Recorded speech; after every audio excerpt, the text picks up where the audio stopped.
How to turn off ask permission to download the app on your Apple Store. So for that, you have to follow this simple step and watch the video till the end.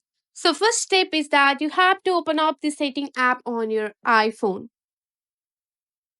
You have to scroll down and go for your screen time. And here on your screen time, you have to scroll down and go for your content and privacy restriction. So you have to tap on the content and privacy restriction and enable it. So you can just go for the tab and App Store purchase. And here you can see that under installing app, you have to set it to the allow option. This simply disable any app to download any restriction that will require you to explicit approval. So you have to just tap on the allow option. So if there is required password, you can just go for the don't require here. By adjusting this setting, you will be no longer to have or ask for permission when downloading the apps from your Apple Store. That's it. I hope this video will be helpful for you. Thanks for watching.